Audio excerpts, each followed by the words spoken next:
Hi friends, welcome back. So today we'll be doing the analysis of a company named Ethos Limited. So Ethos एक small cap company है with the market cap of around 7300 crore. So ये करते कि ये Swiss luxury watches को sell करते हैं in India through their stores. So इनका एक watch का जो selling price है, average selling price is 2.2 lakh. So ये like you can imagine कि किस level of niche पे they are working on. Okay. And जो ये start हुए थे from the year 2003 एंड अभी एज ऑन डेट इनके 66 स्टोर्स हैं across 26 cities in India. And इनके अपार्ट फ्रॉम जो न्यू वॉचेस के बिजनेस, टू अदर बिजनेसेस भी हैं. First is pre owned watch. So ये क्या करते हैं, प्री ओन वॉच परचेज करते हैं एंड उनको उसको सर्विस करते हैं, along with the warranty they sell it. इसका डिमांड भी बढ़ रहा है इन इंडिया. एंड एक और ब्रांड इनका लाइफस्टाइल ब्रांड में, मतलब ये क्या कर रहे हैं, इनको डाइवर्सिफाई करना है अपार्ट फ्रॉम वॉचेस ब्रांड. सो ये अभी इन्होंने स्टार्ट करें रिमूवा के साथ, एक जर्मन ब्रांड है लगेज में. सो लगेज सूटकेस में वो ब्रांड, इनका भी एक ही स्टोर है, इनके साथ टाइप कर रहे हैं, प्लानिंग की इंक्रीज करेंगे. एंड इसी लाइफस्टाइल में एक और ब्रांड है मेसिका, एक फ्रेंच डायमंड ज्वेलरी ब्रांड है. इनका first store will be open in Delhi Chanakyapuri Jan या फेब में, कमिंग जैन फेब में they will be opening it. So जो अदर सेगमेंट है प्री ओन्ड या लाइफस्टाइल में, अभी बहुत स्मॉल है but have a great potential and company is very seriously working on it. Okay. And now let's discuss the factors जो drive करते हैं about the luxury segment is in India.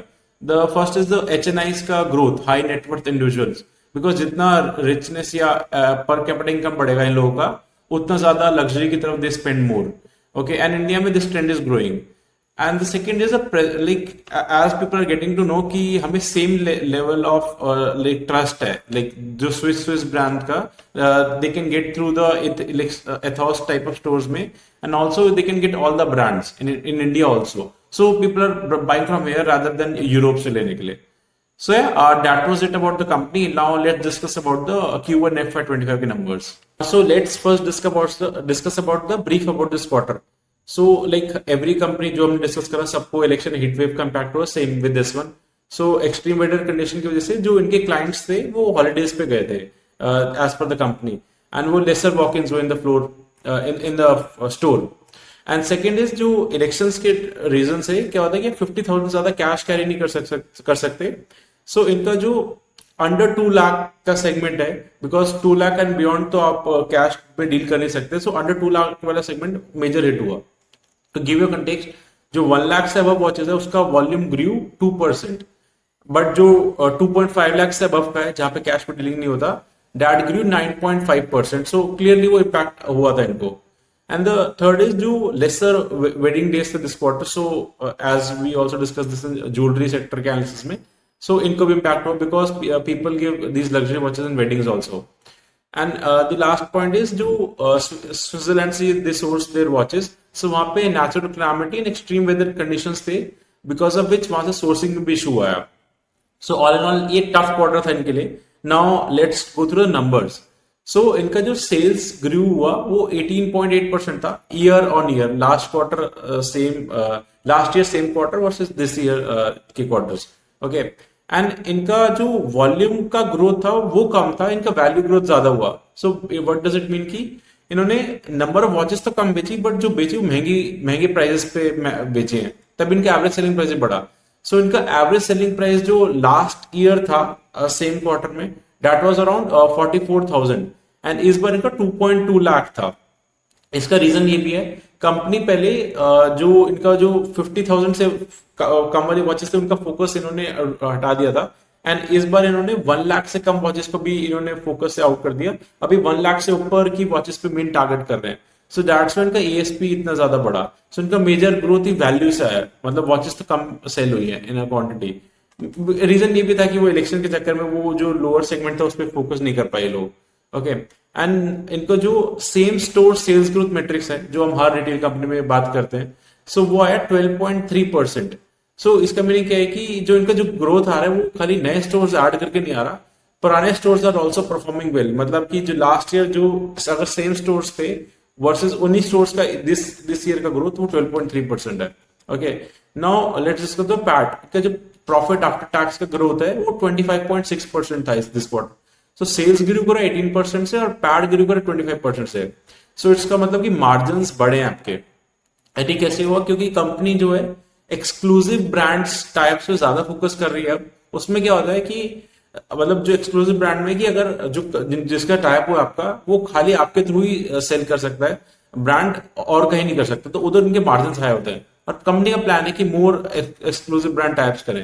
And this quarter इन्होंने around three three stores open करे थे, like Uttarakhand, Kerala, Pune से across the India spread कर रहे हैं।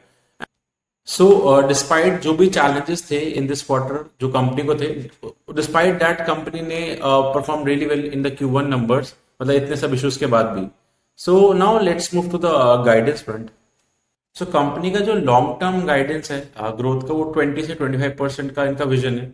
इनका ये विजन भी है कि 10 टाइम सेल्स को ग्रो करना है 10 ईयर्स में। दैट कम्स अराउंड 25% का CAGR। एंड जो इनका सेम स्टोर सेल्स ग्रोथ का गाइडेंस है वो 12 to 15% है, उसी रेंज में अभी इस क्वार्टर भी आया। एंड जो स्टोर काउंट का अभी लाइक 66 स्टोर्स है, एंड कहा कि 150 प्लस लेके जाना है 5 to 6 ईयर्स में। सो काफी एम्बिशियस है in terms of guiding. Company का एग्जीक्यूशन कैसे होता है वो तो देखना है, बट गाइड अच्छा कर रहे हैं। And this financial year 25 stores इनको ओपन करने हैं, जिसमें सभी 3 इन्होंने ओपन कर दिए थे लास्ट क्वार्टर में। एंड अभी इस क्वार्टर में एक ओपन ऑलरेडी कर दिया, 5 का टारगेट है। सो बेस लाइक 60-65 के बेस पे अभी 25, तो इस पे भी like good stage like store expansion guidance.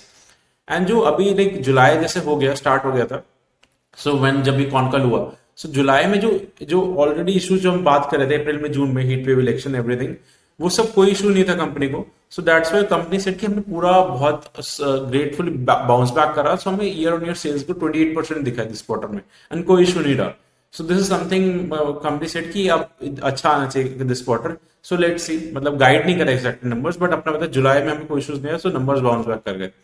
And जो इनका रिमूवा स्टोर्स है, जो रिमूवा जो ब्रांड के साथ टाइप है, इनका एक स्टोर है इनका जो लगेज में डील करता है, लग्जरी लगेज में, उसका दे गिव द गाइडेंस कि लाइक दे आर सेइंग कि नेक्स्ट 5 ईयर्स में एटलीस्ट 10 स्टोर्स हो उस ब्रांड के। So they are very much serious about the lifestyle business, and they said कि they are in touch with 7 to 8 other brands also lifestyle में to expand the network. So अभी talks है, तो इसलिए इन्होंने कोई नेम नहीं लिया। एंड इनका था कि जो एक्सक्लूसिव ब्रांड टाइप्स है जिनसे हाई मार्जिन होता है, उसका पार्टनरशिप और बढ़ाने का। सो उसमें एक one concept you need to understand is, एक EFTA होता है, यूरोपियन फ्री ट्रेड एसोसिएशन। ये 4 नेशन से कंबाइंड होता है, यूरोप की कंट्रीज इंक्लूडिंग स्विस। सो अभी क्या होता है कि कस्टम ड्यूटी है 20% का अगर आप स्विट्जरलैंड से इंपोर्ट करते हो वॉचेस, ओके, प्लस सेस भी लगता है। सो बिकॉज ऑफ दैट जो वॉचेस इंडिया में आते हैं थोड़े से एक्सपेंसिव हो जाते हैं, काफी ब्रांड्स नए भी आ रहे हैं अभी इंडिया में लग्जरी वॉचेस के। सो अभी जो टाइप हुआ है इंडिया मतलब EFTA में कि 7 ईयर्स में ये जीरो कर देंगे, एवरी ईयर 3% से डिक्रीज करेंगे custom duty. So company said कि ये बहुत बेनिफिशियल होगा, क्योंकि जो ब्रांड्स नहीं आते they will also come to us, and there in talks with big brands उनको लाने के लिए, लाइक उनको ये एक्सक्लूसिव पार्टनरशिप भी प्लान कर रहे हैं। सो that's something the company is very much keen on, and ये प्रॉफिटेबिलिटी पे भी इम्पैक्ट करेगा कंपनी के, मार्जिन एक्सपैंड हो गए। So this was it about the guidance. Now before moving forward, so एक concern or not exactly concern, एक business model का ऐसा ही है, एक thing we need to discuss is, so क्या company का sales is growing very well, profits भी generate कर रही है and expand भी कर रही है, बट इस कंपनी का जो फ्री कैश फ्लो जनरेशन मतलब CFO, cash flow from operating activity, क्या होता है कि आपका जो एक्चुअल कैश आया मतलब कंपनी में, उसमें इशू आ रहा है। क्योंकि क्या होता है कि जो ये इन्वेंट्री होता है, एज आई टोल्ड यू कि ये कंपनी बहुत एग्रेसिवली एक्सपैंड कर रही है, ब्रांड्स का टाइप कर रही है। जितने ब्रांड्स के साथ आप टाइप करोगे, आपको सबकी वॉचेस परचेस करना पड़ेगा, रखना पड़ेगा, because customer won't wait, right. आपको कोई हर टाइप की वॉच रखनी पड़ेगी, डिफरेंट जितने ब्रांड्स बढ़ाओगे उतनी इन्वेंट्री बढ़ानी पड़ेगी। सो इनका भी सारा पैसा जो होता है वो इन्वेंट्रीज में द्वारा री इन्वेस्ट हो जाता है। सो इनका एवरेज इन्वेंट्री डेज भी मतलब 150 डेज लगते हैं टू सेल अ वॉच। मतलब अगर मैंने परचेस करी आज कोई वॉच ब्रांड ने, सो 150 डेज तक वो इन्हीं के पास रहती है, फिर वो आगे सेल होती है। सो इनका बहुत सारा ह्यूज चंक वहां पे फंस जाता है पैसा भी। बट सो इसलिए क्या होता है, बिकॉज ऑफ दिस जो ROE, रिटर्न ऑन इक्विटी भी इम्पैक्ट करता है, क्योंकि आपके एसेट्स बढ़ गए एंड उस पे सेल्स उतना प्रोपोर्शनेट नहीं बढ़ रहा। So in short return ratios पे इम्पैक्ट पड़ता है, this is not a good sign. And how the company address it, कि क्या भी कह रही है कि ये लोग, हम 2-3 ईयर्स का प्लान यही है कि हम एज मच एज ब्रांड्स को ऑनबोर्ड करें, एंड अभी ऐसा ही चलेगा, मतलब इन्वेंट्री पे बहुत पैसा इन्वेस्ट होगा, बट फ्यूचर में बाद में जाके जब इनको जो ब्रांड्स इनके साथ परफॉर्म वेल कर रहे हैं, उनको they will keep and rest को रिमूव कर देंगे एंड फिर business would be on the right track. So that's the company addressed also, and but I failed to highlight it, so highlighted it. And now let's move to the summary and valuation part. So company का जो ROE return on equity parameter है, share holders के लिए कितना wealth बना रहे company, returns दे रहे share holders को, वो नंबर 10 to 11% आता है. वो कम इसलिए क्योंकि अभी एज अ टोल्ड यू की इन्वेंट्री में काफी इन्वेस्टमेंट्स होते हैं, सो उससे एसेट्स इंक्रीज होते हैं, एसेट्स इंक्रीज से एसेट टर्नओवर रेशियो कम होता है, सो ROE कम होता है इन अ शॉर्ट थिंग. तो वी नीड टू ट्रैक कि वो इंप्रूव होना चाहिए मतलब विद टाइम. ओके, एंड जो current price to earning ratio company का है वो अभी अराउंड 84 है. And as you all know कि हम फॉरवर्ड पी कैलकुलेट करते हैं. सो अगर मैं इसका ग्रोथ अभी 25% एज्यूम करूं तो फॉरवर्ड पी अराउंड आता है वो 55 to 60. So we are getting around like 20 to 30% grow करने वाले engine at 55 to 60 P. So it's like fair to little expensive kind of valuation. So that was it about the valuation front. Now let's summarize everything. Okay. So it was a small cap company है with a good potential to grow. अभी 66 stores हैं. इनको 5 साल में guide कर रहे कि 150 कर देंगे एंड गाइडेड की 10 times revenue in 10 years. 25% से ग्रो करने का टारगेट है. एंड एज जो HNIs का हाई नेट इंडिविजुअल का पॉपुलेशन बढ़ेगा वो स्पेंडिंग मोर करेंगे एंड ये ट्रेंड्स इंडिया के अभी इंडिया में फेवर में है इनके. सो या लाइक अभी तो ओवरऑल जो डायनेमिक्स है are playing good. And also जो उनका डाइवर्सिफिकेशन का प्लान है कि लाइफस्टाइल बिजनेस में like luggage jewellery just not limiting to watches, वो भी इट्स अ गुड थिंग. और वो प्लान कैसे होता है. सो गाइडेड कंपनी वेरी वेल अभी एग्जीक्यूट भी कर रहा है, बट जो फ्यूचर गाइडेंस हमें हर क्वार्टर में टू ट्रैक कि जो बोला वो डिलीवर हो रहा है कि नहीं. So that's something it. And जो वैल्यूएशन तो वही fair to little expensive valuation है. So now, yeah, that's it on the summary front. And as you know, that it's not a recommendation. It's completely, it depends on you. Do your own analysis and let me know if you have any questions. Thank you.